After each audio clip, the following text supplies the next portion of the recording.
Good afternoon, everyone. Welcome to the Future of Water Infrastructure and Innovation Summit. As Linda said, the plenary sessions for the summit are being recorded. If you do not wish to be recorded, please do not turn on your microphone. My name is Diana Bauer, and I am a Senior Technical Manager at the Advanced Manufacturing Office at the Department of Energy and co-lead for the Water Security Grand Challenge. The Water Security Grand Challenge is a White House initiated US Department of Energy led effort. It seeks to explore innovation to meet the global need for safe, secure, and affordable water. The Grand Challenge has guided DOE investment in early state in energy water through a coordinated suite of prizes, competitions, early stage research and development, and other programs. Water and water security issues are complex and require collaborative leadership across multiple organizations to come to the best solutions. Thus, we have pursued outreach to facilitate conversation, including a series of webinars and now this summit. For this summit, we are looking to work together with all of you to envision a positive future for water infrastructure out to 2050. How will it look different from today? What are the barriers to get there? What are the opportunities? We will develop a public report from the summit that we will share with all of you. In this initial segment of the summit, we have 3 plenary sessions. The first will feature representatives from the White House, the second representatives from across multiple agencies from the Water Sub-Cabinet, and the third a visionary presentation on the future of water infrastructure. During these plenary sessions, and this in particular is the second to the first, we will not take questions. If you have questions for the panelists or speakers, please enter them using the Zoom chat function, and we will moderate those questions. The first session of the summit will be moderated by Blake Deely, who is a special assistant to the president in the White House Office of American Innovation. Blake? Hey, how's it going? Thanks for having me. I really appreciate it. As mentioned, my name is Blake Deely, Special Assistant to the President here at the White House in the Office of American Innovation. Really pleased to have with me today as well, Chairman of CEQ, Mary Newmeyer, and Director Joe Meyer with OSTP. Before I introduce them, I just again want to thank DOE for all their hard work, and really, obviously, as we all know, a true leader in these innovation and transformational technologies as it comes to water and obviously energy as well. So it's been really fun to partner with you, especially on this Water Security Grand Challenge. And the summit really has come at a better time. 2 EOs over the last 2 weeks the President has signed, one dealing with this modernizing America's water infrastructure, which I know Mary will get into a little bit as well. And then also we just released last week the U.S. federal strategy to address marine litter, something we're all very excited about as well to discuss with you today. So again, really appreciate allowing me to be a part of this. It's been a lot of fun over the last 4 years working with DOE on these efforts. And then so with that, I'll end there, and I'll start to I'll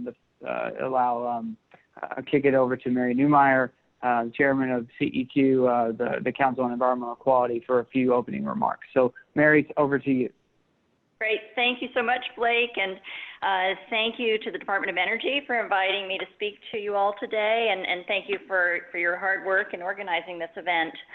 As we all know, water supports our quality of life, public health, food production, energy supplies, and our economy, as well as our diverse wildlife and plant species.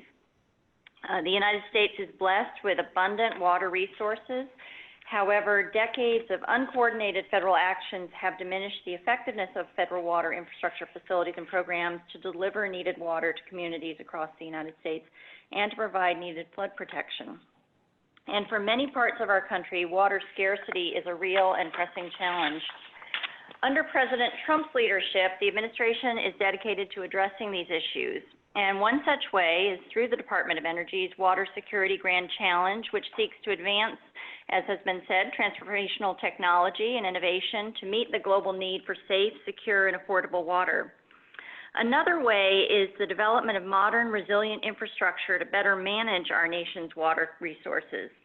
And when I think about the future of our nation's water infrastructure, including combating water scarcity, I believe that the lack of coordination and communication among federal agencies has been one of the biggest obstacles that we need to overcome in order to better support research and to develop and implement modern technology. Thankfully, we have taken a number of steps in the past 3 years to develop more efficient and effective communication and improve coordination between federal agencies. One noteworthy step occurred just 2 weeks ago, as Blake has mentioned, when President Trump signed Executive Order 13956 on modernizing America's water resource management and infrastructure. With this executive order, President Trump is formally establishing an interagency water sub-cabinet to streamline the federal government's approach to managing America's water resources and to work together to upgrade our nation's water infrastructure, safeguard public health, and create jobs. As a member of the Water Sub-Cabinet, the Department of Energy will continue to work in close coordination with other federal agencies that oversee the implementation of water policy and with senior officials from the White House, including the Council on Environmental Quality, the Office of Management and Budget, and the Office of Science and Technology Policy. The coordinated approach through the Water Sub-Cabinet will improve decision-making processes across various federal agencies and enable policymakers to pursue more effective and efficient planning to improve our water reliability and infrastructure.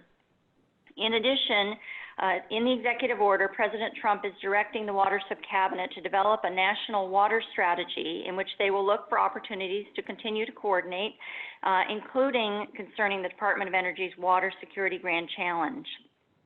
I would just note that while the executive order formally establishes the Water Sub-Cabinet, over the past several years, the members of the Sub-Cabinet have been meeting and working together. And over the past several years, I've had the pleasure of working with the senior agency officials from those agencies, including Assistant Secretary Dan Simmons, as they completed environmental reviews of major water infrastructure projects in the western United States, and as they issued plans for both advancing water reuse and improving water forecasting. I know you'll be hearing from many of them in the next session, so I'll allow them to delve into the details of the Water Sub-Cabinet's ongoing work. But what I will say in closing is that under President Trump's leadership, federal agencies are working more effectively and like never before to benefit communities across the country. Through the Water Sub-Cabinet's coordination and cooperation, we will seek innovative solutions to address our nation's pressing water challenges. And by coordinating efforts across the federal government to protect and modernize our nation's water infrastructure and address water scarcity, we will be better positioned to embrace modern water technology and meet the needs of current and future generations of Americans. Thank you. Well, thank you, Mary, and I really appreciate your words. We'll delve into a couple of questions here shortly. But before we do that, I want to now introduce Director Kelvin Jorgemeyer with the Office of Science and Technology Policy for a few words. So, Kelvin, over to you. Well, Blake, thanks so much. I'm very honored to join Mary and my other colleagues here on this wonderful summit workshop, and really appreciate the good work of DOE and everybody involved in organizing it. It's really, really an important time, as we all know, and I think the President's executive order that formally established the Water Sub-Cabinet, it really laid out some important goals and tasks. And I'm sorry I can't avoid doing this and saying it's a watershed moment, but it really is. And I'm delighted to serve on the Water Sub-Cabinet. As Mary said, this thing has been up and running for quite some time, informally doing really, really good things. And so this EO not only formalizes it, but it also really, I think, lays out a marker for some dealing with some very important challenges and also some great opportunities for us as a nation. Now, as a meteorologist, I think a lot about the water cycle because, at the end of the day, what falls down from the sky, we're going to see more of that this late in the week as Zeta comes right over Washington, D.C. as a tropical depression, but also what resides in and moves through our lakes, oceans, and rivers. Those are the driving factors in all the things that we're talking about: water availability, water security, and all these other topics. So it's really, really important to think carefully and to be in the leadership position globally in terms of forecasting water availability, forecasting the fate of water, where it goes after it falls from the sky, where it's going to occur, where it's going to land, and what happens to it. So, I think the OSTP's role in the summit today and in the water subcabinet, it's very broad. I just wanted to touch on a few points, and then we can elaborate on them in the Q&A section. With regard to things like the topics like safe and reliable drinking water, OSTP is part of an interagency policy work on PFAS and PFOS, which I know you're all familiar with. It's extremely important. And our real role here in terms of a science technology policy organization is to help coordinate the understanding, bring in the scientific community, looking at the origin and the fate of these chemicals in the drinking water systems, and coming up with strategies for remediation, and really understanding also their sensitivity to environmental conditions. And that's really, really critically important. And this also is true for things like harmful algal blooms and hypoxia and so on, really looking at how they form and how we remediate them. And we co-chair the National Science Technology Council's Task Force on Contaminants of Emerging Concern, and it provided a report to Congress in 2018. So this is very much a part of our agenda, this issue of contaminants in our water supply and where they go and what to do about them. From a security point of view, and that phrase has a very broad meaning. It means lots of things to different people, but one of the key issues there involves preventing and detecting the malicious introduction of virulent pathogens and harmful chemicals in the water supply, but it also means making more robust our sources of water. And we actually had a National Science Technology Council Desalination Task Force in 2019 that released a report called Coordinated Strategic Plan to Advance Desalination for Enhanced Water Security.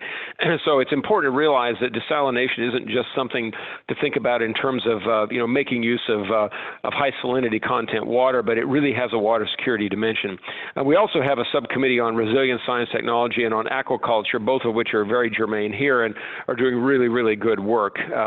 So that's an important thing. Of course, the Ocean Policy Committee, which Mary and I co-chair, deals with water in particular with regard to the oceans and the coastal regions, and making data available on water is really, really critically important. Aqueous chemistry and all the things associated with water data. And there are a lot of wonderful portals out there now from the local to the state level on all issues of water across all communities and all areas. So that's really important as well.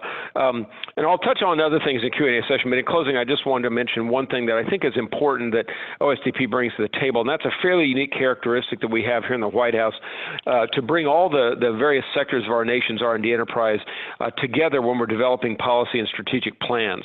The National Science Technology Council, I think you're all familiar with, or most of you are, it formally convenes the interagency, the 26 R&D agencies, but it also brings to the table academia.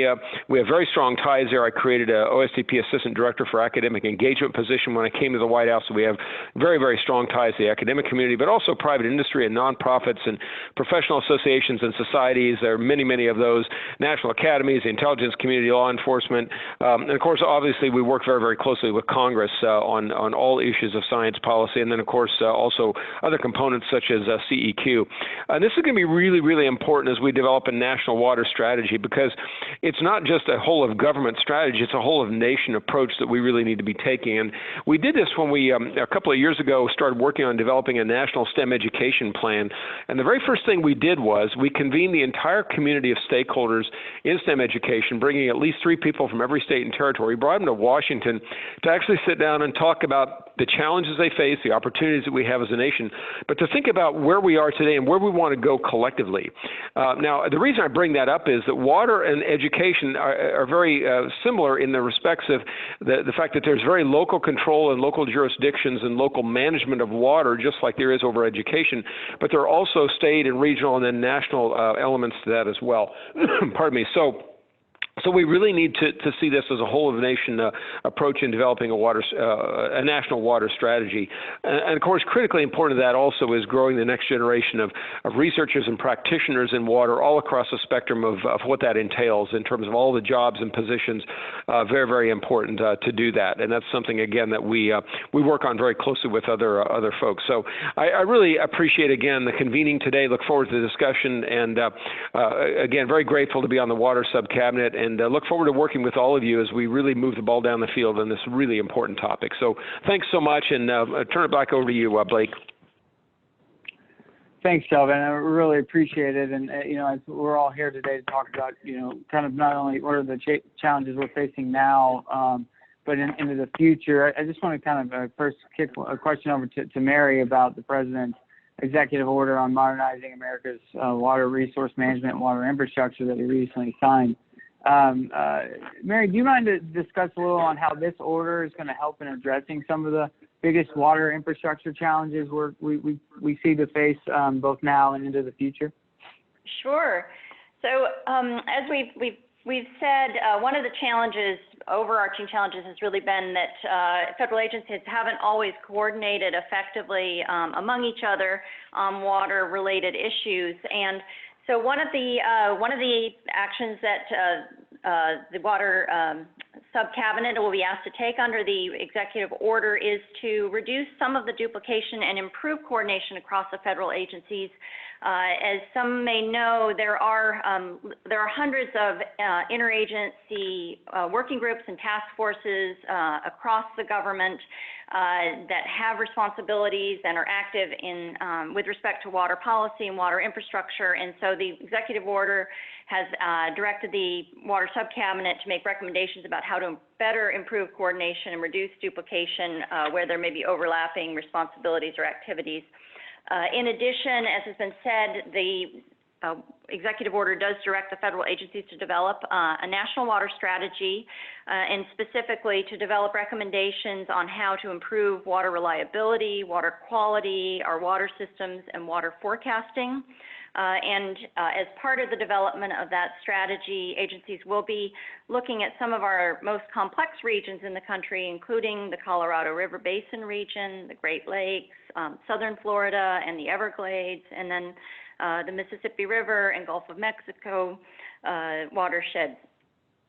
In addition, the executive order is going to build on some of the prior executive orders and promote more efficient permitting for water infrastructure. Permitting has been one of the most significant challenges as we try to upgrade and modernize our water infrastructure. And this will build on the President's One Federal Decision policy, which was established in an earlier executive order, and build on a presidential memorandum which had been issued directing the agencies to improve the reliability of water supplies in the western U.S. In addition, there are provisions in the executive order to help promote financing of federal water infrastructure and specifically task the subcabinet with making recommendations regarding integrated planning for federally funded water infrastructure, so infrastructure that's funded by EPA or FEMA or the Army Corps or DOE or other entities, and how to better work together across the federal family.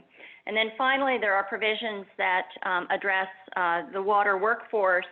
As many of you may know, there are critical shortages in workers with the skills to operate some of our very complex systems, and so the executive order focuses on having the agencies work together to help support the recruitment and the training and the retention of water professionals who can operate our complex systems both now and in the future.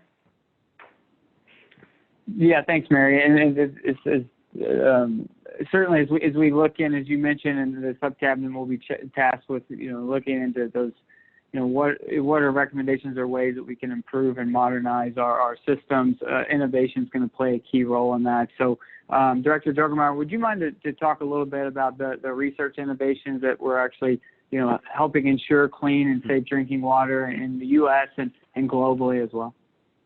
Yeah, sure, Blake, absolutely. And I want to just take a second to make a plug in the context of research and innovation for something we released out of OSTP in the White House just an hour ago, and that is the highlights of in science technology of the first term of the Trump administration.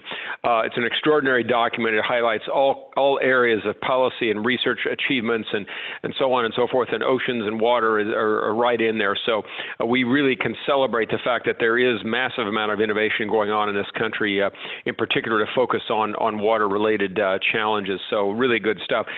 Some of the topics that are being focused on, I would say, some of the advances we're seeing are things like sensors and instrumentation and analytics and using AI, for example, to analyze data to really understand, again, the fate of contaminants, where do they come from, what are their characteristics, and be able to anticipate those, to use predictive analytics with AI. And of course, AI is one of the foremost areas of investment. We doubled the investment in 2 years in this administration, so that's very, very important.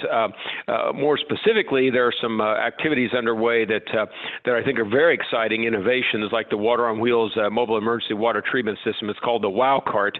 Whoever came up with that acronym deserves a medal. I'll tell you, it's amazing. But it really it's this really kind of simple to operate, low-cost emergency response water treatment system that can address issues of contamination in water due to either man-made or natural causes, and so it can be deployed. It gets can tackle radiological contaminants and things like that. It was deployed, has been deployed multiple times, most recently down at Lake Charles, Louisiana, due to some of the challenges, obviously, with weather down there and landfalling hurricanes. So that's really important, and that's definitely an innovation to help ensure that we have safe and clean drinking water. What I'm very excited about as well is a water security test bed. Test beds are great tools to test technology almost at scale. And so the Water Security Test Bed, WSTB, is an effort between EPA and the Idaho National Laboratory of DOE. They partnered together to look at experiments and do large-scale exercises with a full-scale pipe system. And so again, you can do these tabletop exercises and you can do simulations with computer models and laboratories, but when you get out in the real world, you're dealing with things at scale, and that brings a whole different set of problems. So this is really a wonderful system. And also another kind of a test bed, test team kind of thing is the USGS has an environmental health programs effort going in wastewater infrastructure. There's a science team that is doing a lot of work there, working with EPA and the National Institutes of Health and so on, really looking at, and also with governments at various levels to really look at point of consumption of water and some of the challenges you have there in terms of environmental health threats. And so again, it's an at-scale kind of activity being piloted there. And then finally, you have to be able to detect these kinds of hazards when they develop. Not only do you want to prevent them from happening, but if for whatever reason, whether it's an intentional activity or something that is just simply a consequence of nature, you have to be able to detect these. So there's a lot of work going on in sensor technologies, electrochemical and microfluidics, and this is where things like nanotechnology and quantum activities really come into play. Quantum sensing can have a huge impact on this when you couple it with nanotechnology. So there's a huge amount going on in our Department of Energy national laboratories, in our universities, in our federal laboratories, and also the private sector is doing enormous innovation in some of these areas because obviously water security is really critical across the board. So thanks for the good question, Blake. A lot of great stuff is going on there, I'm pleased to say, and we're staying very, very strong and very much on top of it. Yes, yeah, thanks, Kelvin. I really appreciate it. And then, another thing that we've touched on a little bit today is a growing problem too, is the contamination and pollution of our shared waters, our oceans. And you both have briefly discussed a little bit about the work that you've been working on over the last 4 years in that space. And I'd love to touch on this a little bit as well. So, Marion, can you discuss the role that you see in that the water infrastructure it plays in ensuring our oceans and beaches remain pollution-free? I know, we've been heavily focused on trying to, it's a global issue, but how we're trying to actually fix the problem from leakage into our oceans, as well as clean up what is already there. But if you can, perhaps you can discuss how the U.S. strategy that you and Administrator Wheeler rolled out last week, and how that's going to allow us and the administration and the world really to better address ocean pollution. Yes, well, as we all know, millions of tons of waste enter into our oceans every year, and one of the most important ways to address that issue is through effective waste management infrastructure. And this is something that the Save Our Seas Act, which President Trump signed in 2018, recognized. It highlighted the importance of working with other countries to help provide technical assistance and support for investment for effective waste infrastructure. Last week, I was privileged to join Administrator Wheeler and Deputy Secretary Menzies from the Department of Energy and other members of the Water Subcabinet to announce the first national strategy to address marine litter. And this is a strategy that lays out what the United States has done and lays out a strategy that we believe other countries can replicate and adopt as well. And one of the central pillars of that strategy is developing and building effective waste management systems. And in that strategy, we talk about how some of our own agencies have been active in this area, including the EPA through its Treasury Waters program, which is focused on land-based sources of pollution and reducing and preventing that pollution. In addition, NOAA's marine debris program is very focused on removal of litter and developing technologies that will help us to reduce or prevent that litter or debris from entering our oceans. So waste management infrastructure is absolutely essential for effectively addressing these concerns, and we address that in this strategy, and we are looking forward to working with our agencies to continue to develop both domestically and internationally an approach that will be effective in addressing these concerns. Yeah, well, thanks, Mary. And there's also other threats out there as well, and a much different one, but important. I want to ask Kelvin if you could discuss a little on how is America working to safeguard its water supply from threats such as cyber intrusion, the introduction of harmful chemicals by harmful actors, etc. I think that's an important point that we should discuss today too. It's a really great question, Blake. And, frankly, I think, cybersecurity in particular is really one of the foremost challenges that we have across all sectors of society, whether it's education, whether it's technology, whether it's research, whether it's national security and defense. I mean, you name it, wherever there's cyber, there are cybersecurity threats. And in the case of water infrastructure, the fact that people can get easy access to those systems, a lot of these systems are very locally, controlled by municipalities that don't have a lot of resources. They have some, there's a lot of automation in the process controls and things like that they have to rely on. So they're very vulnerable, frankly, and this is something we really have to worry about, especially for the small municipalities that are most vulnerable, I think, where they maybe have very few employees to monitor these kinds of things. Fortunately, it is something that's getting a lot of attention in the water sector.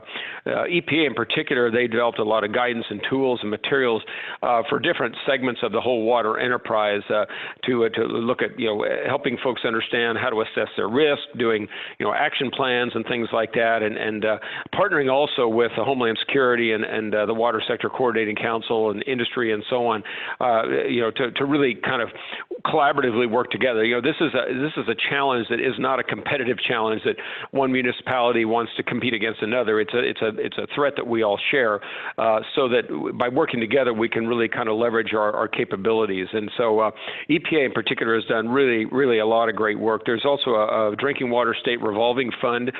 So obviously, if you're not well resourced, you're looking for funding for this kind of thing. So there's that available to municipalities to go after and get support to look at these kinds of challenges and help address them. There are other tools available, like a water containment information tool, and it really helps you prepare for these contamination kinds of incidents. Again, they might be accidental, they might be industrial in nature or whatever, but or an act of terrorism. So this is a very important thing. So these tools do exist and have been made available and are being made available by EPA.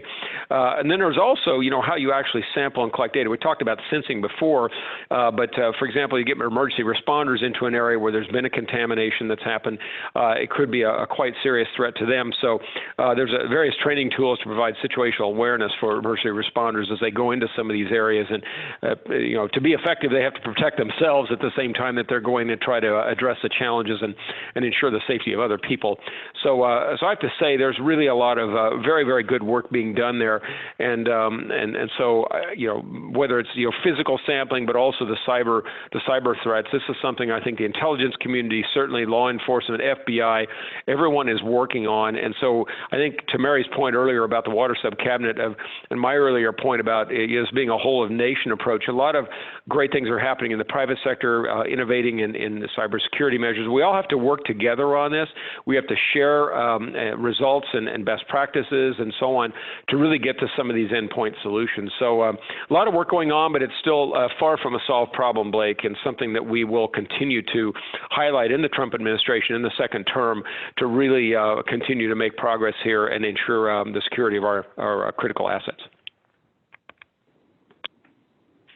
Thanks, Calvin. And as you talk about highlight into the second term, I want to kind of reflect over the last 4 years, if I might, really, with Mary here. Mary, can you? What are you most proud of that the administration has been able to accomplish over this first term in the last 4, and not only the administration and the nation have done to advance water infrastructure over these last 4 years? Just would love to get your take on what you as chairman of CEQ are most proud of that the administration's been able to accomplish these last 4 years. Well, I think what I'm most proud of is first really the development of the water sub-cabinet. And I'm very proud of the agencies having come together early in the administration to start to work together on some of the most challenging water issues. And am very happy that that's been recognized and formalized through the recent executive order. I'm also very proud that our agencies working together have recently completed a number of activities under the Western Waters Presidential Memo that I had mentioned a little bit earlier. Under that memorandum, the agencies came together to complete environmental reviews for some of the most complex systems in the Western United States, including the Central Valley Project and California State Water Project, a review of the Columbia River system, basin system. These are some of the most complex and largest infrastructure projects in the country, and the agencies worked very efficiently and effectively to complete those environmental reviews so that we can upgrade and modernize those infrastructure facilities. In addition, the agencies worked very closely to develop a forecasting plan and also a national plan for water reuse. And so the agencies, all of whom are participating in the water sub-cabinet, came together to really develop national strategies and approaches on those very important issues. So I'm just very proud that they completed the work that they've been directed to do, and really that they've been working together so effectively and so efficiently. Yeah, so thanks, Mary. Certainly a lot's been going on these last 4 years. And to Calvin, I'll close with one more question to you, and feel free to chime in on anything that you're most proud of from being director of OSTP in this space. But also, the remediation of the so-called produced water from oil wells has been a major topic, as you know, as well. So I'd just love to get what kind of a current state of that work would be really interesting to hear from you as well.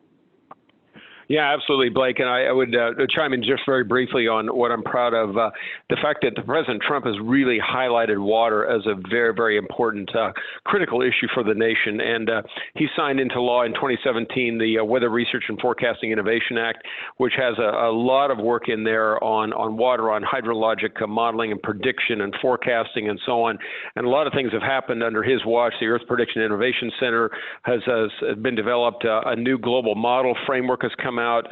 It is now in the context of a unified forecast system, which is using crowdsourcing and GitHub and making code available, operational meteorological code to anyone who wants to work on it.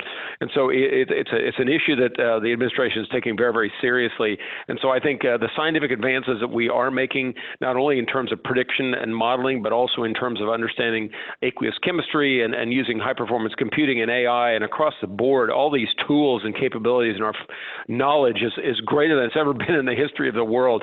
So we are better positioned now to address some of these challenges, I think, than we ever have been before. With regard specifically to the issue of produced water, I have to say, coming from Oklahoma, I'm really familiar with this. There's a lot of produced water in Oklahoma, and when I was in the governor's cabinet down there, as Secretary of Science and Technology, we dealt with this a lot. And of course, we dealt also with the fact that when you take produced water and you inject it deeply into the earth, at least in Oklahoma, we created induced seismicity and created earthquakes in areas where that were already had some fractures in the rock and so on. Produced water is a nasty thing, right? In most cases, it's got a lot of contaminated materials in it. It's got some really nasty chemicals, high brine content in a lot of cases, and it varies dramatically. Some cases it's almost fresh water. In other cases it's got a lot of bad stuff in it. But I think I recall that roughly the amount of produced water relative to oil extraction is roughly 8 to 1. So it's a big issue.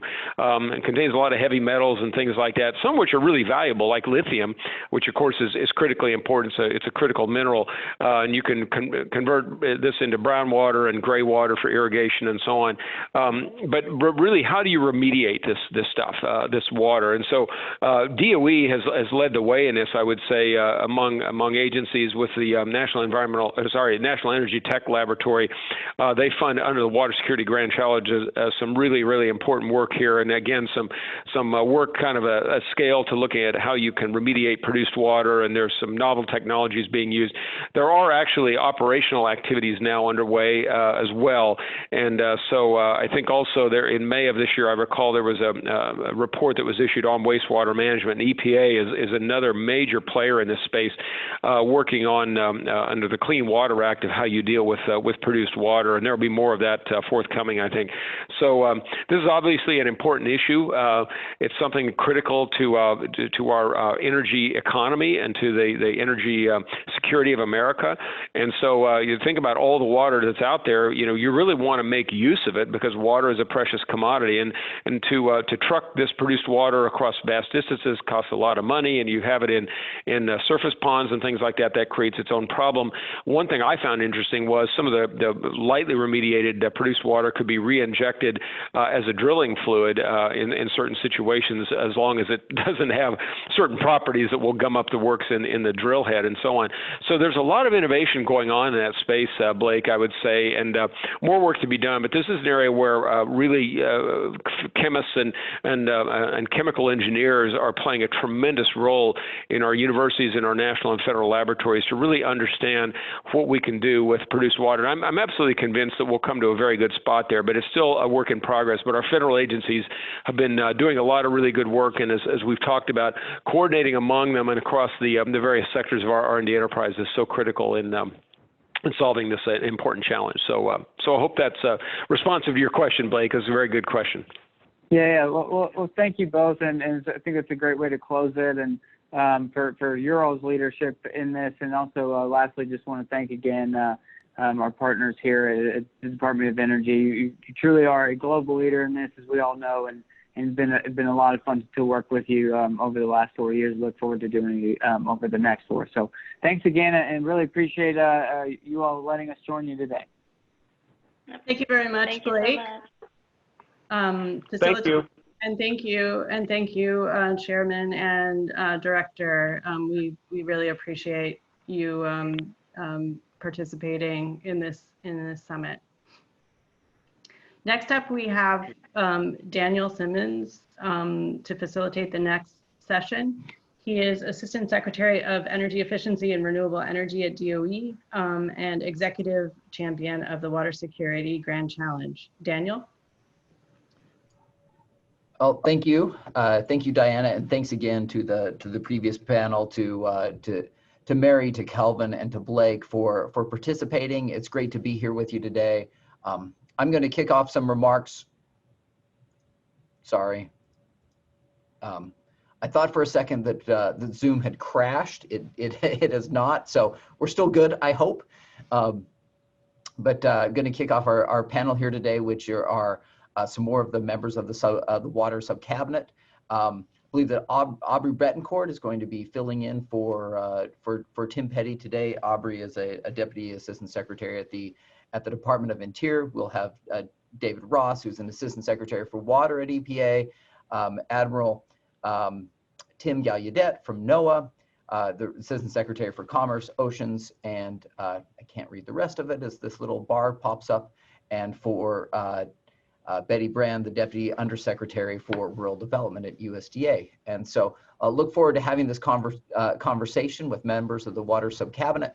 And first of all, thank you all very much for joining us here today to discuss the future of water infrastructure. And I believe that there are two key things that we can say about this issue. First is that there's obviously nothing more important to life on this planet than the availability of water. And second, there's nothing that we take more in developed countries more for granted than that access to reliable, safe, clean water. And I realized, going back 25 years, that I learned about the value of reliable water. At the time I lived in Ecuador, I lived on the 4th story of a building, and the pump on the building went out. And so for a couple months, every single ounce of water that we used, we had to carry up 4 stories. And I will tell you, you get very serious about water conservation when you have to carry up every bit of water that you have to, that you need. And plus that the experience living in Ecuador at the time also taught me about the value of clean water. You saw it in terms of people getting sick, especially when you had water that was delivered, say, from in poor areas where water is delivered in tanker truck and dumped into barrels, where when you look in that barrels, you could look in the barrel of water, you can see things swimming in it. It really makes it so that for the rest of my life, I have not taken for granted the value of water. And at the Department of Energy, we do not take the value of water for granted. We realize also that there is a critical connection between water and energy, that our society uses water for all phases of energy production. Plus, we use an incredible amount of water to pump water, to transport water, to deliver water, as well as to clean water on the front end in terms of drinking water, and on the back end in terms of I'm spacing on the term, but from our sewer facilities, wastewater facilities. And so we face a lot of challenges these days too: freshwater supply, including drought, groundwater depletion, increasing population, aging water infrastructure. And that's why the Department of Energy seeks to improve the safety and resiliency of our water system while driving down costs. And I am pleased by the ironclad commitment of President Trump and this administration to innovation involving water security. As has been mentioned earlier this month, the President signed an executive order formalizing the creation of a new water subcabinet chaired by the EPA Administrator and the Secretary of Interior. Now, this formalizes what has been going on for the past couple years, and we'll have Dave Ross as well as Aubrey Betancourt as really the two of the moving forces behind this effort over the past couple years, be able to talk to us about what we have been up to and where we're going as the water subcabinet. And obviously, we work with the White House, with Chair Mary Neumeyer, with Dr. Drogemeyer, and others to work on improving the coordination of the federal government, to streamline and to improve our nation's use of water. 2 years ago, the President initiated the Department of Energy-led Water Security Grand Challenge. We have 5 goals under that challenge. The first is to launch desalination technologies that deliver cost-effective, competitive, clean water. The second is to transform the water, as Dr. Drogemeyer was just talking about, to transform the energy sector's produced water from waste to a resource. The third is to achieve near zero water impact of new thermoelectric power plants. The fourth is to improve, double actually, resource recovery from municipal wastewater. And then the fifth is to develop small modular energy water systems for urban, rural, tribal, national security, and domestic response. And some examples of how we have tackled these challenges is that we created the $100 million Energy Water Desalination Hub, led by the National Alliance for Water Innovation, which focuses on research and development of energy efficient and cost-effective desalination technologies. We have multiple prizes, such as the Waves to Water Prize, using the mechanical energy of wave power to drive desalination, as well as the Solar Desalination Prize, using solar power to improve desalination. We recently issued a $20 million funding opportunity announcement addressing research and development for advanced water resource recovery systems. And we have a $1 million wastewater resource recovery prize competition designed to help small and medium-sized municipal wastewater treatment plants recover resources more efficiently. Last year or so, I had the opportunity to visit DC Water's facility and here in Washington, DC. It is gigantic. It is very super impressive, but you also, and they do a wonderful job at recovering resources from wastewater, but it's also very large scale. And so wondering how do we take those lessons and apply them to the smaller scale that happens all over this country. So very excited about those opportunities. We also work with, we also support the U.S.-Israeli Center of Excellence in Energy, Engineering, and Water Technology. And we're working on more funding and more prizes to reduce water requirements for thermoelectric generation, improvements, as Dr. Drogemeyer noted, in terms of produced water, and more. So we're very excited about the work that we're doing. Today during this panel, you'll learn about the efforts of some of the other federal agencies are working on and how we can work together to ensure a national and global access to fresh water, to clean water, and how some of the federal leaders envision the future of water infrastructure. So without further delay, I'm going to move on to kick off our panel with the water subcabinet member. Over the course of the panel, participants can send questions via the chat. And with that, we'll start with Assistant Administrator Dave Ross from EPA. So Dave?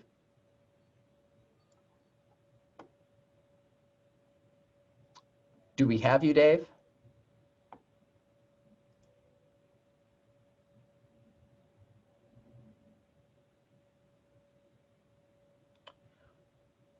We will work on this. We'll figure that out. Oh, there we go. Daniel, there he is. There's his voice. Yeah, the magic of *6. Sometimes it takes a while. Hey, thanks, Daniel, for the introduction and for hosting this. In fact, I was sitting here listening to Mary and Calvin and Blake. It just strikes me at how they have such a strong grasp of not only their own organizations, but what our agencies are doing collaboratively in the water space. And quite frankly, I could sit and listen to them for quite some time. But they were really great in covering the high-level executive order. And Calvin was drilling down on some very specifics on the technology side, produced water, which EPA has a role in. I'm very thankful that Blake asked that question about cyber, and Calvin gave a great answer. EPA, as Calvin mentioned, is really spending quite a bit of time focused on cybersecurity as we talk about what the future of water infrastructure looks like over the next 10, 20, 30 years. Cyber is a huge part of that conversation. So I appreciate the earlier panel for talking about that. Hey, Daniel, I want to thank you for Department of Energy hosting this great summit. It is very important. We greatly value our partnership with the Department of Energy. EPA is absolutely thrilled with the leadership of the Department of Energy and the White House on your groundwater security challenge. We actually think it's extremely critical. We like your 5 goals, and we're really happy to participate. So congratulations and thank you for that great work. EPA, I think, as we've actually heard earlier, has a fairly significant role in water infrastructure, and therefore has a fairly significant role in the conversation about what the future water infrastructure looks like in this country, both from hard infrastructure and on the innovation side. The Office of Water is actually a fairly small component of the agency itself at EPA. I think we're less than 5% of the staff, but we get about 40 to 45% of the agency budget that wheels through the office. And that is because we have a huge portfolio in water infrastructure, particularly on the financing side. So, for example, our Water Infrastructure Finance and Innovation Act program, we call it WIFIA for short because that's a mouthful. Just today, EPA closed on our 37th WIFIA loan, and I think the first one we issued in April 2018. So since April 2018, we have closed 37 loans that are wheeling about $7.2 billion in credit assistance out water infrastructure.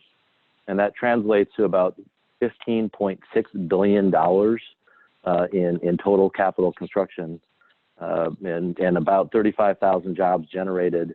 And I think the powerful aspect of the WIFIA program is based on our calculations, you know, if it's such an ultra low credit assistance program, the interest rates, that we calculate about $3.4 to $3.5 billion in taxpayer or ratepayer savings by using the WIFIA program over other normal financing mechanisms like bonds and things like that. So if you add in, and then I think Calvin or Mary mentioned the state revolving fund program, which we manage both on the clean water and drinking water side. You know, those are other, you know, every year we pump in, you know, a couple of $1 billion into the revolving funds, which are now well over $100 billion. And so we fund just a huge amount of infrastructure on an annual basis with our state and local partners. But that's EPA working alone, and you know, but one agency working alone is not nearly enough. You know, if Daniel at the Department of Energy and EPA on our infrastructure program, or you'll hear some other members of the sub-cabinet in a moment, are just working in their silos, we are not doing enough to deliver on the future of water in this country. And so that's why we are thrilled that the president just signed the new executive order formalizing the water sub-cabinet. That is locking in collaboration and good government. You know, you have 6 of the major federal agencies that have big budget on water portfolio, and the executive order in a nutshell tells us to coordinate and collaborate so that we deliver better services for the American people and our taxpayers. I'm going to highlight just one example of what we have done and where we're going and the power of collaboration, and it's actually, Daniel, your groundwater security challenge. If we did not have the relationship that we do behind the scenes, and that is now more formally established by the Water Subcabinet executive order, EPA may not be participating as closely as we are in the groundwater security challenge. And in fact, our National Water Reuse Action Plan is effectively, which we released in February of 2020 with our federal, state, and local partners, you know, that is really designed to implement our commitment to the Department of Energy to help with goals 2 and 4 that Daniel mentioned, which is, you know, focus on transforming the energy sector's produced water from a waste to a resource, and to double our resource recovery from municipal wastewater. The National Water Reuse Action Plan does that. There's a huge component of produced water in our action plan, and we are also obviously really focused on reusing wastewater. This country produces billions, hundreds of billions of gallons of wastewater that literally flow out to our surface waters and our oceans. And we really only grab a couple % of that and reuse it beneficially. If we have any conversation about what the future of water looks like by 2050, for example, which I think is what the summit is focused on, water reuse has to be part of that conversation. The future of water is about safe drinking water. It's about clean surface water for all of our uses, whether or not it's agricultural, light manufacturing, industry, recreation, aesthetics, cultural uses, all the above. We have to find a better way to reuse wastewater and turn it from a waste into a resource. And so the Groundwater Security Challenge and the National Water Reuse Action Plan are doing that. And so we're really excited at the energy on the National Water Reuse Action Plan, for example. In fact, today, after this event, EPA will be releasing a press release and announcing our second quarterly update of the National Water Reuse Action Plan. And for those who haven't had the time to study it, the action plan in a nutshell is a collaborative action written by the water sector for the water sector. If it was just an EPA plan, it would not be successful, to be completely frank. If this is really a collaborative, integrated plan for the water sector by the water sector, that's 37 specific actions, 270 implementation milestones, 29 individual leaders from federal and local private sector partners, 80 overall partners focused on implementing that action plan, and it's collaborative and online and updated on a regular basis. In our press release this afternoon, we'll mention that since February, we are excited to announce that we've had 115 of the original 270 implementation milestones already completed. We have updated the action plan through 600 individual updates to our online platform. So the water sector rose to the challenge, is responding to the challenge, and is working to help us implement that plan, which really is designed to structure the future of water reuse so that it's a key component of what our 21st century water economy looks like. But a plan written if it stays static, eventually it will grow tired and you move beyond it. And so EPA also committed with our federal and state partners to update that on a regular basis. And so we are announcing today 4 new actions that will be added to the Water Reuse Action Plan, focused on engagement with small and disadvantaged communities and trying to get them engaged on water reuse. Also some research focused on viral pathogen and surrogate approaches for assessing the efficacy of our treatment performance. We also are working with the Department of Energy, actually, on a new action focused on desalinization and the Energy Water Desalinization Hub. And there's also another action by another partner, the Water Reuse Foundation, focused on effectively monitoring practices. So, we will put that up for public comment, and folks can get a chance to take a look at those 4 new actions. And again, thanks to the Department of Energy for agreeing to sponsor that. And so that will drop this afternoon. And so at this point, I think I've been rambling on for a while, and I want to make sure everyone else gets a chance to participate. But the Water Reuse Action Plan is just one example of the power of collaboration that this executive order, and the Water Subcabinet will focus on. And it's the collaborative effort across the federal agencies to deliver for the water user, the end community user. And so we really look forward to continuing our work there and implementing the executive order across the board. And Daniel, back to you. Thank you, Dave. I appreciate that. And with that, I'll hand it off to Admiral Gallaudet. Admiral.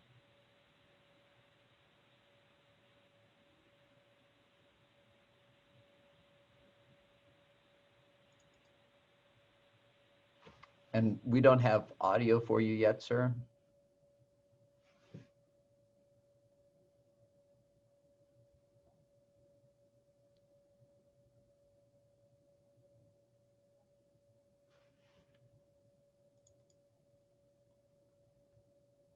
Still no audio yet.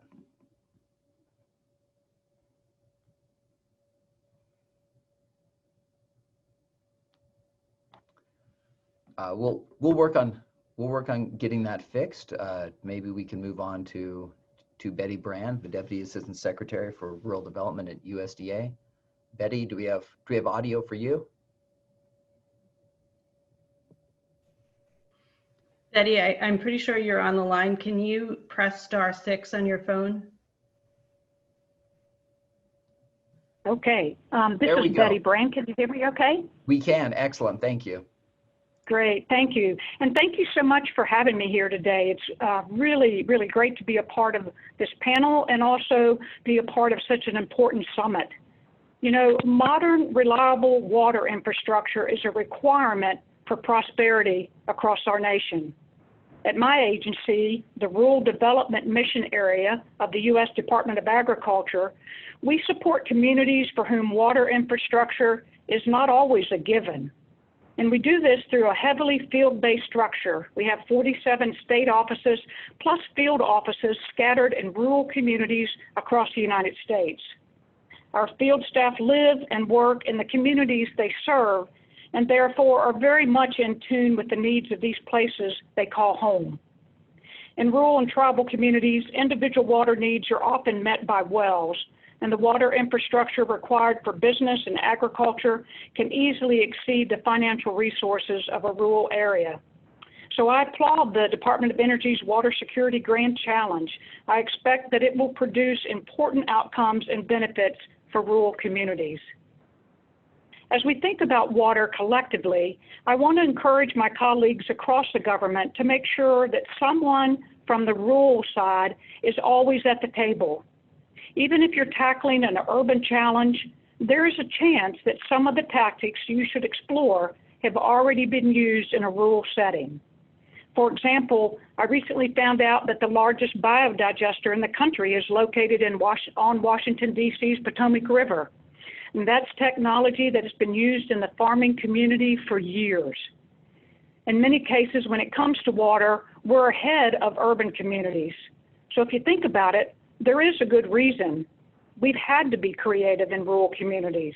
It takes real innovation plus a lot of financial resources to deliver water, create hydropower, and manage wastewater in rural America. Think of the vast Southwest, the high desert, the immense farming valleys of California. Think of the different types of terrain and climate we've had to figure out. We're involved right now in a huge water project in the Sacramento Valley.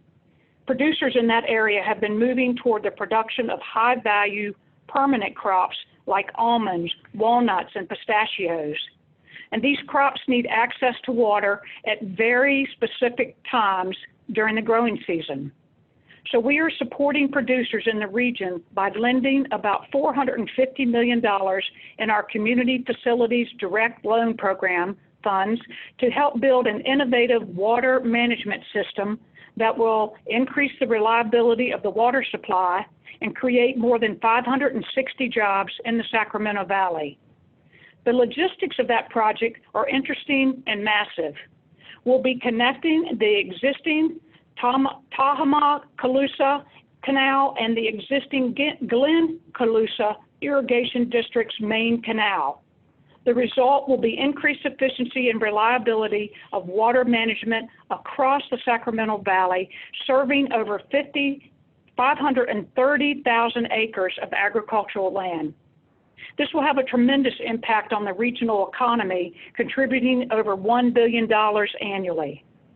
Over the long term, this project will bring the things that good infrastructure always brings: stability and economic vitality. So keep in mind that for our country's rural communities, water isn't always about agriculture. Modern and reliable water infrastructure that can support a growing population and new industry expansion is essential to economic growth in rural America. In West Point, Georgia, recent funding for 2 major water and sewer projects inspired the car maker Kia to build a plant there. That manufacturing facility has since brought thousands of new, high-quality jobs to the community, as well as attracted additional suppliers to the local economy. These successes are what drive USDA to push ourselves to be the best partner we can be to America's rural communities through our water programs. Today, USDA announced that in the last 3 months of fiscal year 2020, we invested $890 million to improve rural water and wastewater infrastructure in 43 states. USDA estimates that these investments will improve the quality of life and bolster economic development in the communities of 787,000 rural Americans. I'm proud to share that this announcement brings our total water investment in FY 2020 to more than $2.09 billion. While we're very proud of this monumental achievement, when it comes to infrastructure development of any kind, whether it's water, housing, or broadband, all funding that our agency does, I'm always keenly aware of one fact, that none of these projects can be done alone. Partnerships are essential in everything we do, and that becomes more true as projects get more complex, both geographically and financially. And I've learned that the best partnerships cross a lot of lines. When localities work with state and federal partners, when local business leaders are connected with federal lending programs, and when federal agencies bring their resources together to help a community, anything is possible. Thank you again for having me with you today. I look forward to our discussion today and into the future of water infrastructure development. Thank you so much. All right, thank you, Betty. Tim, did we get your audio working?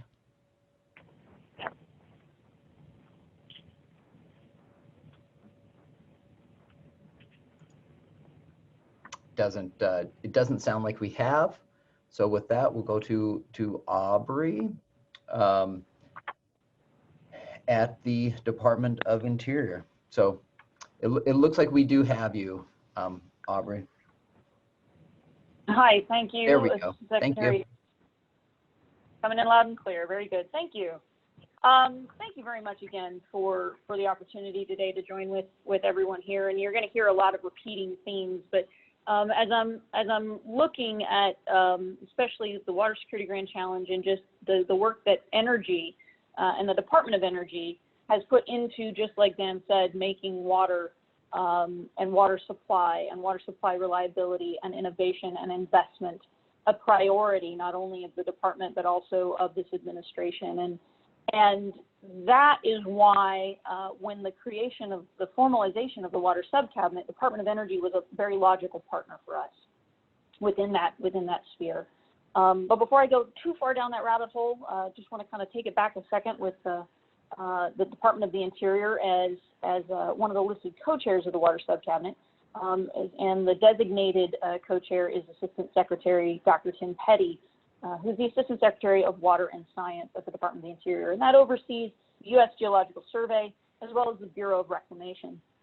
From our perspective, you've got, it's an interesting melding, and I think a lot of what DOI is going to bring to the table and what the subcabinet facilitates is this bringing together of the operations, the end user, the water wielders such as Army Corps and our ag users and Bureau of Reclamation with our innovators, our financiers, our data, our science, our technology such as NOAA and the Weather Service and USGS and of course the innovators at Energy and others at EPA as well from the finance side as well as the innovation side and partnership side. And so, there's a lot of work that we all do within each of our agencies that makes so much sense why we're in alignment, whether we're talking about some of our prize competitions at the Bureau of Reclamation. Again, looking at not just our macro investment in our infrastructure, which is a huge part of that, and really the foundation of who the Bureau of Reclamation is, but also this idea of diversifying our water portfolio. So speaking again to kind of the themes that the EPA and DOE has brought to us as well, the idea that we can serve our rural communities and we can provide this update our water infrastructure to meet the 21st century demands, but more importantly, meet the 21st century relationship we have with our resources. So not only protecting for drought resilience and providing reliable water supplies, but doing so in a way that also addresses unique new challenges and does so in a way that is forward-leaning, that brings our water infrastructure, our water supplies into the 21st century. And in allowing us then to build out forward. As a Westerner who grew up in a reclamation state, I know for a fact that my state became the fifth largest global economy in California in less than 100 years because of that macro infrastructure. And our investment and alignment across the water states in this administration is allowing us to jet propel the U.S. economy for the next century as well. It is only going to get better when we start aligning these technologies and this investment going forward and make this a priority of the administration, make this a priority of the United States.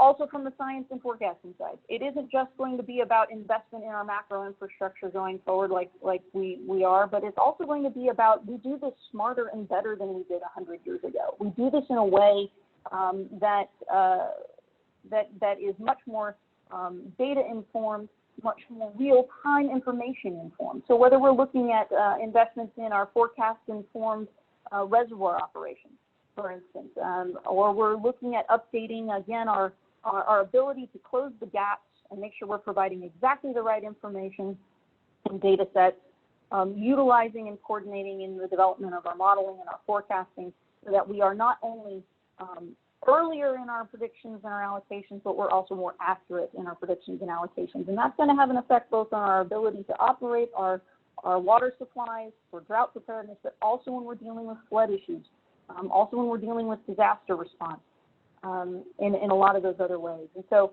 You know, great partnerships between the Water Security Grand Challenge and the U.S. Geological Survey in that space has been the use of our NWIS system, our National Water Information System, and coordinating within the forecasting and data collecting communities, which is also part of, as you heard in the last presentation, the Presidential Memorandum on Western Water, which again was actually reiterated. So there was an action plan developed out of that, and that became such a key component to the investment in our infrastructure, is also the investment in the information that guides our infrastructure, that it was mentioned again in the executive order, bringing these agencies together.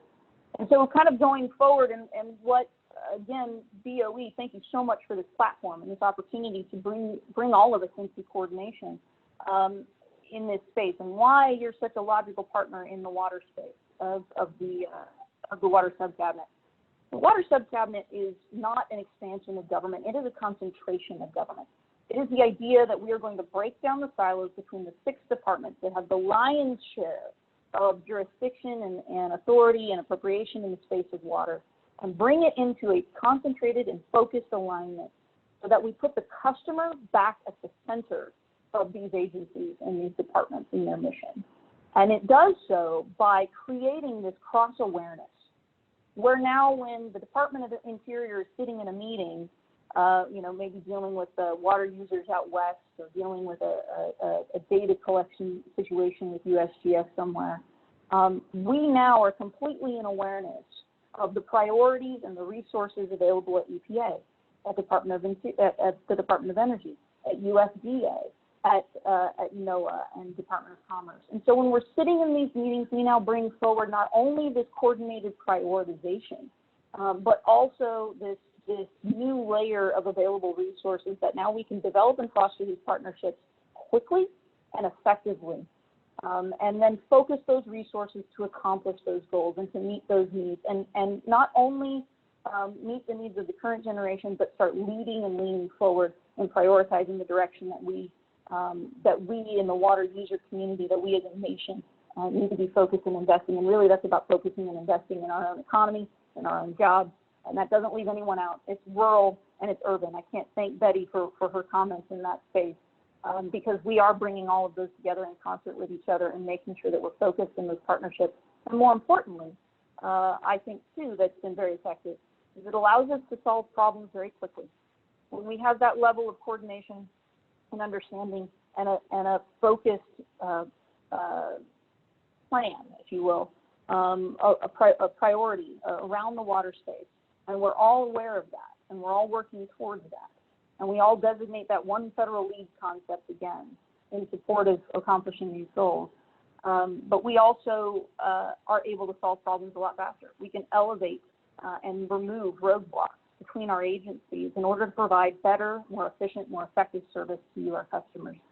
And so again, thank you, Dan, for the opportunity. I look forward to a great conversation today, and can't thank you all enough for your partnership in this space. This really is a new, it's not just investment in our hard infrastructure of water and making that a priority, but we are investing in changing the way that we approach the water sector for the United States, to be responsive to the American public and the future needs of the United States. So thank you again. Thank you, Audrey. Do we have the Admiral? It isn't sounding like we do, which... we have a message that he's not on the line. Okay. We are late for the next part. Otherwise, we would continue our discussion. But the next up, Albert Cho, the Vice President and General Manager for Advanced Infrastructure Analytics at Xylem, is going to talk with us. So in order to give him as much time as possible, we will move right to him. So with that, I will turn it over to Albert. Albert, and thank you very much. Thank you very much. Can you hear me? Yes, we can. Wonderful. Well, greetings, everyone. And I wanted to start just by thanking all of the presenters, but also especially Dr. Diana Bauer, Dr. E.M. Gayak, and Dr. Mai Tran, who worked really closely to make sure this conference got pulled off. When I was talking to them before, one of the remarks they made is that they've never actually met in person because some of them have joined after the pandemic and have been unable to actually gather together. And it's just a testament, I think, to the commitment of all of our federal workforce and the use of technology that we've been able to pull off such a dynamic and robust discussion today. So I want to thank the three of them, as well as all of the federal employees who are all on the line. You're a vast reservoir of talent and capability that the country needs for making sure that our collective water future is secure. So thank you very much. I'm going to share a couple of slides today, just starting with a little bit of an introduction on this theme of water in 2050. What Dr. Bauer had asked me to do is just comment a little bit around what water could look like in 2050, 30 years from now. It's a tough question to answer because no one really knows, but there's so much happening right now that if we listen to the signals, there are some insights that I think we can draw. So I should be sharing my screen now. If you can't see it, please let me know.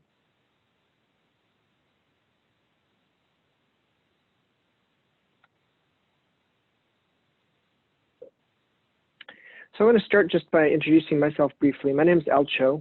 As of today, I'm Xylem's Chief Strategy and Digital Officer, focused on really advancing the diffusion of digital technology in the global water sector.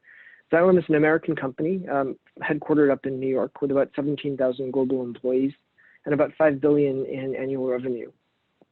Sustainability is really at the heart of what we do. Our vision is to create a world where water issues are no longer a constraint to human health, prosperity, and sustainable development.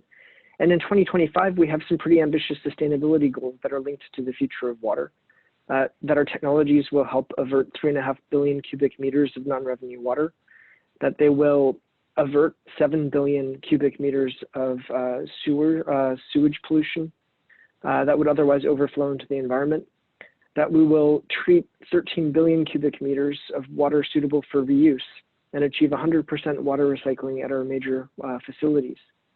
In tandem with that, we'll be donating 1% of our profits to water-related causes. And all of these are laid out in our sustainability strategy that will be achieved in 2025. And so it's fair to say that water is really kind of at the core of what we do. And so it was really quite encouraging and exciting for me to hear all of the activity that's underway. But when we think about 2050, it always helps me to look back to look forward. And so let's look back 2.5 millennia, back 2,500 years ago. And the man in this picture is actually a friend of mine from a prior life. His name's Giulio Boccaletti. He's at the Nature Conservancy. And in this picture, he's at the Temple of Isis in Egypt. And the staircase he's standing on is what you call a Nilometer. The priests of the temple built this staircase and carved it into the wall of the banks of the river to measure the floods of the Nile. And measuring the floods of the Nile gave them some insight into the nature of the crops and the prosperity of Egypt in the coming months. That knowledge about water, there we go. Sorry, I just got some messages saying, please put this in presentation mode, which I thought I had done. That knowledge about water gave priests tremendous power and prestige and enabled them to control Egypt. Uncertainty about water is an enormous issue, and civilizations in many ways have constructed themselves around trying to tame water to create greater prosperity and certainty for their people. On the call today, we have people from the U.S. Army Corps, the Bureau of Reclamation, from a number of utilities and irrigation districts all around the country. And in some way, all of those organizations and institutions have been part and parcel of creating greater certainty and more stability around water supply to enable the growth of the American civilization. I'm going to go to the next page. So if I look ahead in 2050, digital technologies will have helped to address some of these core uncertainties that exist in water. If you think about water as a source of uncertainty, information is power, and digital technologies today have a really important role in changing the certainty and stability of infrastructure to fuel growth, prosperity, and human health. So the three major points that I'm going to make over the course of the next couple of minutes are really that digital technology has a really important role in renewing American water infrastructure in the next 30 years to be more sustainable, resilient, and equitable. That digital technology will also play a critical role in unlocking technologies that will secure the water portfolio of the United States against supply variability and disruption through diversification of supply. And lastly, that it will significantly improve customer and consumer confidence in water, which is really critical as a number of recent events have undermined consumer confidence in their water supplies in ways that are detrimental to the future outlook of our water sector. Now, before I go into 2050, I thought it would be helpful just to look back a little bit more, but this time a little bit less far back, in terms of what can really be achieved in 30 years. Because every 30 years or so, over the course of the last century, we've actually seen some pretty major advances in technology and regulation that have dramatically affected the way that the water sector works, not just in the United States, but globally. You know, it was really only about a century ago that germ theory became known, and that chlorination became mainstream as a technology for managing the purity of water and the safety of water. And if you look at the chart below, you'll see that chlorination started in about 1908. And in 30 years or so, it effectively eliminated typhoid in the United States. That's a discontinuous change led by technology and knowledge in the industry. You also saw industrial scale pollution really driving the growth of technology and regulatory response in the 1960s with new analytical instrumentation technologies, as well as new regulatory methodologies associated with concentrations of pollutants in water, the Clean Water Act and the Safe Drinking Water Act in the 1960s and 1970s.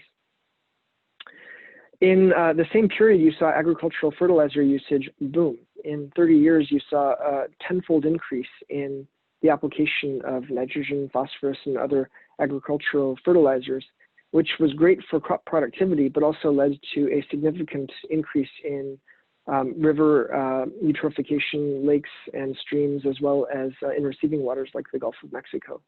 So a 30-year period led to a dramatic amount of change. And then it's hard to believe that just about 30 years ago, we didn't have web browsers, we didn't have iPhones. In the water systems, we didn't have things like advanced metering infrastructure. All of that is a product, in some cases, of even the last decade. And so over a 30-year period, we've seen really the birth and incredibly rapid diffusion of intelligent systems in ways that have, I think, quite a lot to say about what will happen in this next 30-year period, which I've outlined here as a period of resilient renewal. And the 30-year trend, I think, that we're going to see continue to change in its own right, but also to impact other systems around it, is a shift in the cost of computing. Where if you think about the billion-fold decline in the cost of computing equivalent to an iPad 2 on the lower right-hand side of the page, that shift in information processing has a tremendous amount of impact on our ability to manage uncertainty. And that's what I really want to talk about on the next page. What uncertainty means, just to divide it up a little bit, is that there are two kinds of uncertainties that affect decision making. There's this thing called aleatory uncertainty, which is really the fact that there's certain things that you can't know with certainty because they're almost inherently probabilistic. You can characterize, for example, the range of outcomes of weather or stream flow next year. You can characterize them with models, but you can't reduce them to a specific prediction that is known. Those predictions are all probabilistic. And so the management strategy for dealing with that uncertainty has always been to try to kind of build a model with the available data and build safety margins around it in order to accommodate a broad range of potential outcomes. There's also epistemic uncertainty, which is uncertainty that comes from a lack of knowledge. It's something that you could in theory know, but that in practice it's really hard to know because you either can't measure it or it's too expensive to measure it. It's challenging. And you can reduce that knowledge with information technology at a cost. You can buy a sensor. If it doesn't exist, you can invest in research and development to invent it. But in principle, these are things that are knowable that are not currently known. Like, is there lead in my water at home? I don't know what the lead concentration in my water supply is right now, but I could know it if I sent the sample away to be sampled. The management strategy for epistemic uncertainty is really around using proxies for what you can know. You might wait until more is known. You might ignore it. You might make assumptions that simplify that uncertainty. But in both cases, uncertainty about the world is an invisible tax. It drives costs and losses. Costs because when you don't know, you assume and you build safety margins so that you can kind of put bounds around uncertainty. Or you operate in ways that are not optimal. And that leads to inefficiency. It leads to misallocated capital. It leads you to focus money on things that may not need it and neglect problems that actually need to be resolved. So the key message here is that uncertainty about water is critical, but resolving it has always costed money as well.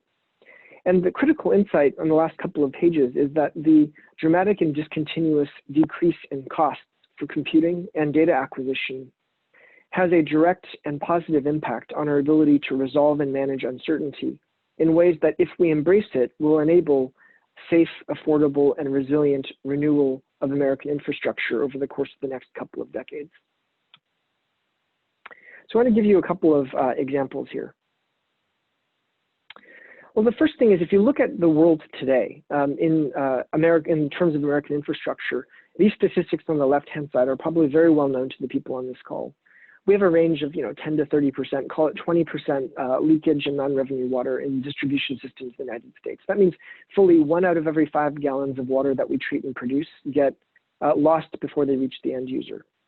240,000 water main breaks cause tremendous inconvenience, cost, and disruption. And we leak about 850 billion gallons of sewage through combined sewer overflows, sanitary sewer overflows, or other accidents in the United States each year. Some other statistics that are interesting: 10% of water in the United States is reused. This goes to a number of comments that we've heard earlier today, when that's a pretty small number of water that is treated to a very high standard to go into the natural environment, but never actually gets reused in a way that would allow us to close the loop. 17% of utilities, according to Bluefield Research, report that they actually use advanced data analytics to optimize their systems. About 98% of them use GIS or SCADA systems, but only 17, less than 1 out of 5, are actually using that data analytically in order to optimize the use of their infrastructure.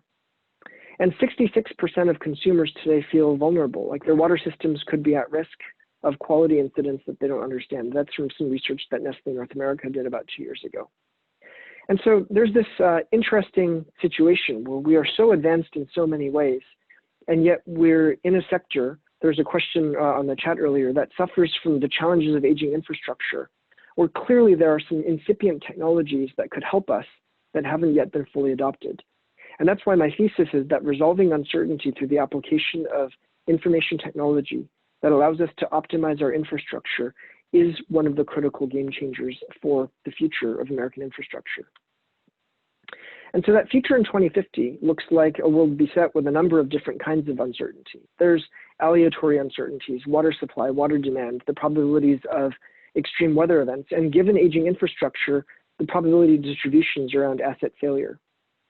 There's also a lot of epistemic uncertainty, which is coming to light. New contaminants, we've talked about lead, we've talked about PFAS, we've talked about a number of other emerging contaminants, which we continue to research to try to measure, but where it's still quite expensive to do so. There's epistemic uncertainties around where leakage is coming from, which will lead to growing non-revenue water if not managed. There's growing epistemic uncertainty around the risk factors associated with aging infrastructure, and uncertainties around the cost. Now, these things are knowable, but they require further analysis and measurement. In a world in 2050 where a lot of these sources of uncertainty are widening, it will become more and more important for us to characterize and manage that uncertainty with increasingly powerful tools. And that leads to what I call the policy trilemma facing American water infrastructure today. A trilemma is a situation where there are 3 things that you would like to have, but you're only allowed to have 2.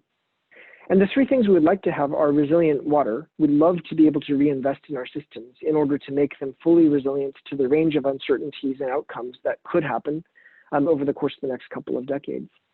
We also want an affordable system that people can afford, particularly given that lower income people in the United States still struggle to pay their water and wastewater bills.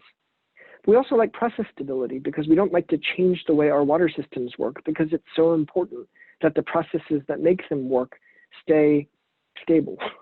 And so the challenge is that we can't have all 3 of those things, because the current way in which we invest in water infrastructure dealing with uncertainty by putting large reserve margins around building infrastructure while not using the value of information we have to optimize their operations, maintenance, and capital investment means that it would simply be too expensive to invest in water resilience, maintaining status quo systems while maintaining affordability. And so what we need to do differently is to shift the assumption of process stability by using the value of information to diminish uncertainty in ways that allow us to maintain affordability while reinvesting in resilient infrastructure.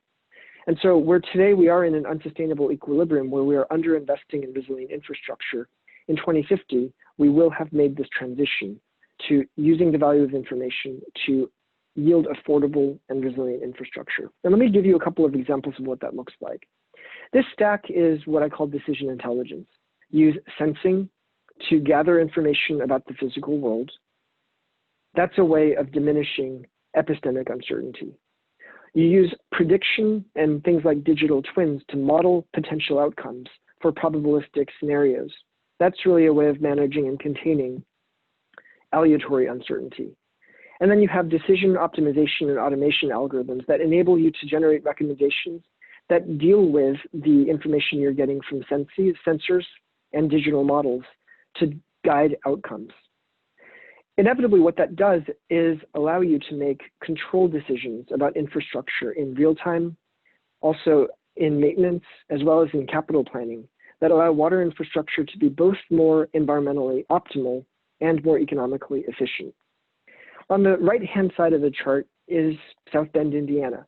It's a city that has a significant challenge with wet weather because a lot of the infrastructure in the city is combined sewers, combined sewer outfalls. Over the course of the last 10 years, the city has encountered almost a doubling of annual rainfall. But over the same period of time, it's managed to cut its overflow volumes by almost 70% by leveraging the power of data. South Bend implemented a sensor network, a distributed sensor network that measured level and flow through the collection network in their wastewater system. They then used artificial intelligence, machine learning, and hydraulic models to build a digital twin that helped them run scenarios and predictions on where sewage was in the system at any given moment and where it would go under different conditions or scenarios in managing the network. And by running optimization algorithms on top of that digital model that was enabled with physical information, they're able to control the movement of sewage and the movement and management of their sewer network in such a way that they can contain dramatically more wastewater in wet weather events without building new infrastructure. That outcome has enabled the city to come up with a control plan that reduces the cost of complying with their long-term consent decree, potentially by as much as $500 million in one city.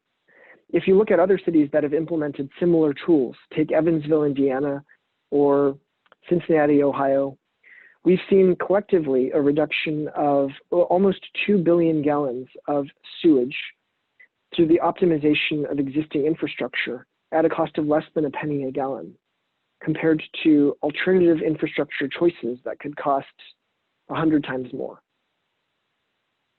That's the power of information and addressing aleatory and epistemic uncertainty in a cost-effective way using information technology. But the same is true in managing different kinds of water assets, generally speaking. On the left-hand side, we have seen in the industry the development of digital twins for wastewater treatment plants that model influent and effluent characteristics using artificial neural networks. And what they're able to do is basically recreate digital twins of the treatment plant that generate real-time control recommendations, leveraging millions of simulations of how the plant operates at its best efficiency point, nudging operators to the point of managing at the least possible energy cost the elimination of nutrient load in the influent that's coming into the plant. That's a significant benefit because it enables optimization of treatment plant infrastructure, which can either enable energy efficiency reductions, greater nutrient reduction, or in some cases, the deferral of plant infrastructure investment in a way that allows communities to gain benefits from existing assets for longer. That allows communities to achieve the same environmental outcomes, but pass on those rate savings to people who may be struggling with their bills. In the middle, capital expenditure optimization. One of the major areas associated with aging infrastructure is the fact that pipes have to get replaced. But EPA's research demonstrates that you can replace pipes, and when you do so, you're often replacing a bunch of pipes which are actually quite good, because age isn't a great correlator of condition. Those of us who have hit 40 or 50 definitely can sympathize with that observation. The point is that you can actually take data analytics, take information about pipe material, soil corrosivity, temperature, water quality, prior break history, and use all of that information to develop much better insights into what parts of the network actually require replacement, so that instead of using proxies like age or other factors, you're actually able to generate insightful recommendations on where to allocate scarce capital. In a city where that approach was recently applied, ratepayers were able to see a situation where the utility modeled how to achieve the same break reduction with up to 90% less capital expenditure on pipe replacement by better targeting the application of the new pipe investment that they had on the areas that needed it most. And on the right-hand side, that problem with 20% non-revenue water in some cities in the United States is as high as 50 to 60%. One of the challenges is epistemic uncertainty. We don't know where the leaks are, and it's awfully difficult to dig everywhere to figure out where it is. Acoustic techniques where you have people moving around with listening sticks are also costly ways of resolving that uncertainty.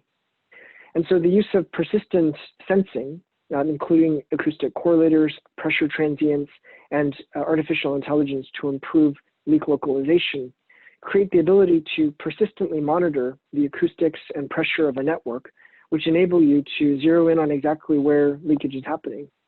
Some cities have seen dramatic reductions in leakage and returns on investment in the triple digits by automating the process of using information to guide responses to leakage or breaks in their networks, enabling a significant improvement in leakage reduction in a much shorter period of time and at lower cost than they could without that information.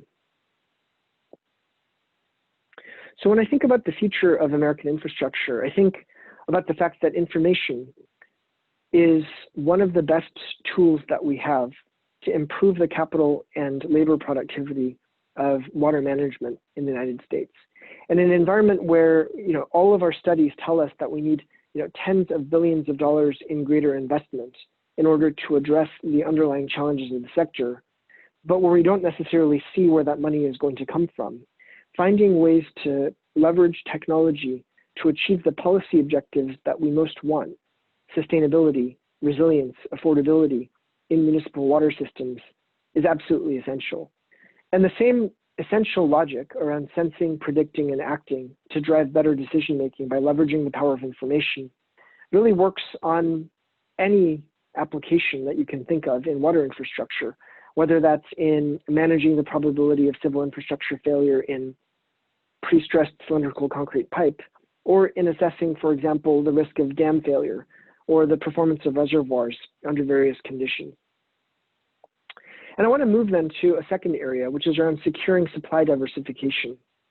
Now, we've heard a lot of talk about water recycling and reuse, and I want to commend all of the stakeholders who are involved in the development of the Water Reuse Action Plan, which sets out some pretty comprehensive actions to take to accelerate the application of water recycling and reuse in the United States. And Dr. Bauer, I saw your name on one of the actions around the Grand Challenges work, which is incredibly important, because one of the things that we see in water recycling and reuse is obviously that it's one of the most energy efficient ways to acquire new sources of water, but that it's an under-accessed source of supply in the United States relative to other countries that have made water security and supply diversification a critical part of their national water strategy. What may be less obvious to people about water recycling and reuse is that resolving uncertainty lies at the heart of scaling. And the reason that's true is in part because of public confidence in water. It's really important that we're certain that these technologies work and that we're able to monitor them in real time to make sure that we can give people confidence that recycling wastewater is safe, which it is. In fact, one of the studies that we did a couple of years ago in the state of California suggested that people, were kind of on the fence about water recycling, but that 90% of them, once they hear the technology that goes into making water reuse safe for drinking, are supportive and embrace water reuse as a source of drinking water. So, obviously, communicating to eliminate uncertainty is a big deal. But equally important, if we're going to make water recycling and reuse truly scalable, one of the things that needs to happen is the continued investment in things like real-time sensors for parameters of concern to reduce the amount of buffering infrastructure that's currently necessary in order to deal with the fact that there are certain things that we can't observe.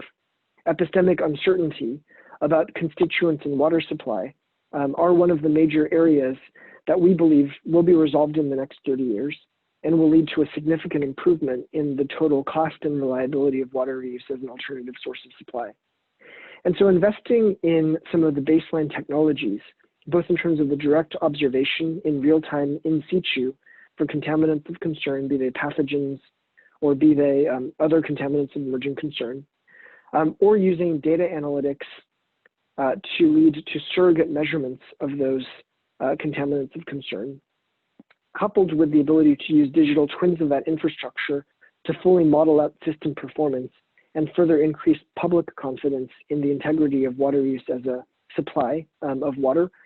All of those are things that will significantly improve the viability of water recycling and reuse as a mainstream source of drinking water and water for other applications in the United States.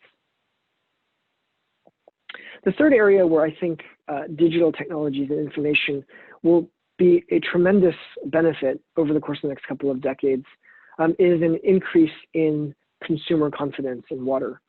Over the course of the last couple of months and years, there have been a number of events and trends that have made it more difficult for Americans to have confidence in the supply of water, even when water is perfectly safe. Americans have stopped trusting their water as much as they used to. There was a recent survey by, I think, a chemical company called Chimera that found that only 54% of Pennsylvanians trust their tap water. Nestle found that more than 1 in 3 Americans question whether the water is clean and safe at school and at home. And there are a number of news articles that have only kind of fanned the flames.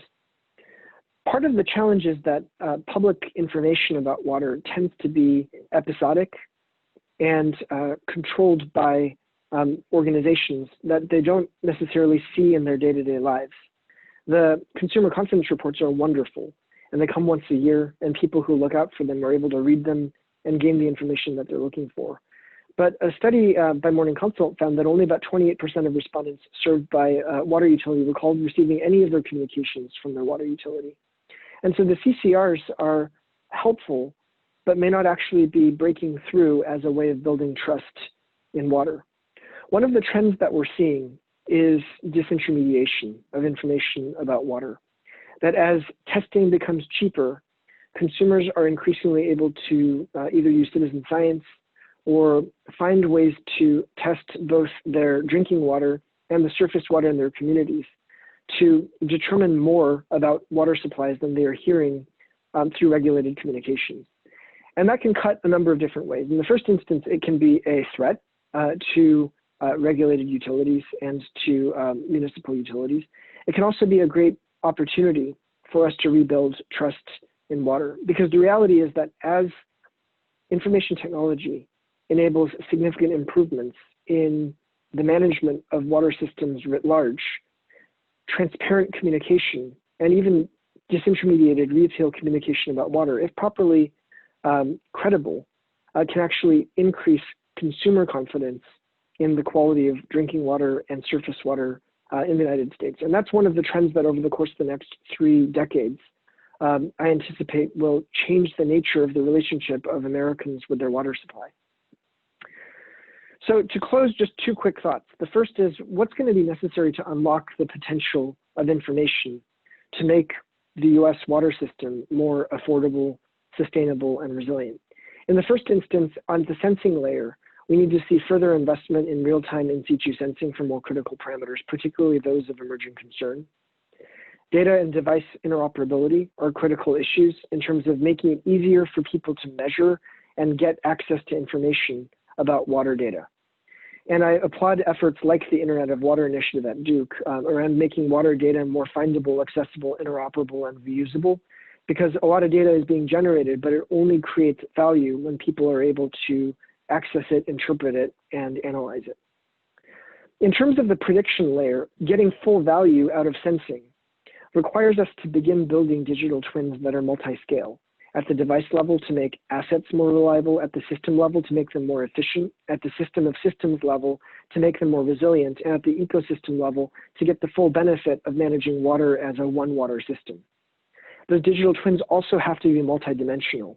Right now, we're largely seeing hydraulic and operational digital twins, but as we begin to look at the potential to make systems more sustainable, more resilient, and more affordable, incorporating energy costs, emissions, economics, and socioeconomic considerations about equity and environmental impact will be increasingly important to managing the balanced impact of water in the community.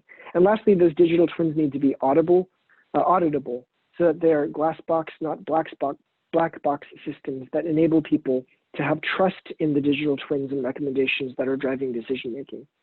And lastly, in terms of optimization and automation, as we begin to move toward more autonomous and more automatic and optimized systems, they need to be secure. End-to-end cybersecurity for critical infrastructure will become a bigger issue. Equity, those objective functions that drive recommendation engines have to include social impacts and distributional impacts to make sure that we don't continue to disproportionately impact certain communities within the country around the way that we deal, for example, with asset maintenance or the impact of things like sewer overflows. And lastly, those actions have to be transparent so that decisions are accessible, that information is open and well communicated to rebuild consumer confidence in water. As we think about fully realizing the benefits of information, those are some of the unsolved challenges that the industry faces today, where I'm sure there's a federal role that people far smarter than I am will figure out. But that's something that I would love to hear more about over the course of the sessions in the coming day and a half. So to land on this, water infrastructure in 2050, I believe will be significantly more sustainable, more resilient, and more affordable than it is today. And the critical components of that will be fully leveraging the power of digital technology and information in order to reduce informational and, aleatory and epistemic uncertainty, to diversify our supply portfolio to make us more sustainable and resilient, and lastly, to disintermediate control over water information so that the power really resides with the consumer. People can make informed decisions about the water that they consume. They can make informed decisions about the water rate increases that they're supporting, and that they can make informed decisions about the environment in which they operate. And with that, I want to thank all of you for the opportunity to share some thoughts and look forward to taking some questions if there's time.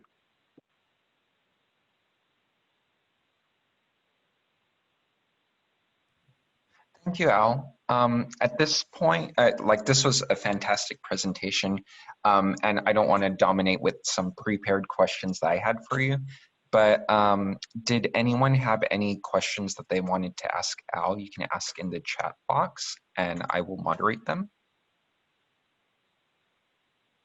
One person in the chat box asked what the water group was again, Interconnect Water Group or something like that. Sorry, I was speaking pretty quickly, and I see a link. That question just got answered. It's the Internet of Water initiative at the Nicholas Institute at Duke University. Oh, awesome. Thank you so much. And I believe there was an earlier question where someone was asking for this, like if the city was effective in treating more water during high rainfall events, like were they more regulated downstream, and had some question as to, let's see, regulated at the end of the pipe or at downstream monitoring points. And so they were asking if this was just managed discharge using dilution in the example you gave. That's a great question. And the answer is no, it's not just managed discharge using dilution. To go back to the point around epistemic uncertainty, The reality is that in a wet weather event, there's actually quite a lot of capacity that exists in most collection systems, because when rainfall events happen, they tend not to happen uniformly around the whole city. And so when you have a hydraulic model, you're able to understand, for example, if rainfall is happening in a particular location, and you're sensing flow in certain pipes and not in others, you then are able to know where is there capacity in the system which may not be fully utilized, so that you can control the wastewater collection network in a way that diverts flow to areas that still have capacity. And so those areas can retain flow in the existing capacity in the network, and then discharge it to the treatment plant at the point when the treatment plant has capacity to treat it effectively. And so, one good example is in the city of Buffalo in New York, which is a city that had, very, very large collection system pipes, and yet a pretty significant challenge with combined sewer overflows. By creating weirs in their collection system, they were actually able to create a lot of retention capacity within their existing collection network that could be controlled during wet weather events, such that they could use the existing retention capacity in their collection network to avoid overflow or discharge during wet weather events without dilution. It was actually just deferring the movement and transport of combined sewage and stormwater to the treatment plant in a way that kind of managed the overall flow. Thank you. And maybe for one final question, as far as like data innovations and digitalizing water infrastructure and having this Internet of Things and sensor networks, I was wondering if you might be able to speak as to who you think might be leading in this area, whether it's like a nation or locality, and let's say if it were the US, if we're leading, in what ways are we leading? And let's say if it's not the US, if it's not the US, how can we ensure that we're competitive in this area and maintain sort of like strategic abilities in the area? Yeah, I think that's a complicated question. I would say that the United States leads in a number of areas associated with the intelligent management of water. But the United States also has some constraints that other countries don't have. The significant fragmentation of our sector, as well as the kind of challenge of chronic underinvestment in infrastructure, has meant that there are a number of our utilities who are frankly heroes in managing water systems which are under great pressure, haven't always had the capacity to invest in the tools that are available, where the United States is a global leader in the development of technology. And so, if I look globally, you look at areas like water cycling and reuse. Clearly, Singapore and Israel are global leaders, but there are parts of the United States, particularly in the state of California, parts of Texas, other parts of the country that are also global leaders. But as a country, adoption of these technologies has been a little bit slower. When it comes to sensor technology, I would say that our universities and national laboratories are world leaders in the development of basic research and basic science. The commercialization and application of those technologies has been, in some cases, faster in other countries than it has been in the United States in terms of the deployment of sensor networks. I believe one of the things that the United States could do, and I'm not in the business of generating policy recommendations, but what I hear from the utilities and agencies that I talk to is to overcome some of the barriers to adopting new technologies, either by facilitating adoption through some technology grants for innovation, particularly around digital transformation, and or some efforts around regulatory modernization in order to create some opportunities for utilities to generate some controlled trials of technologies that have a high probability of generating superior environmental and economic outcomes for their communities.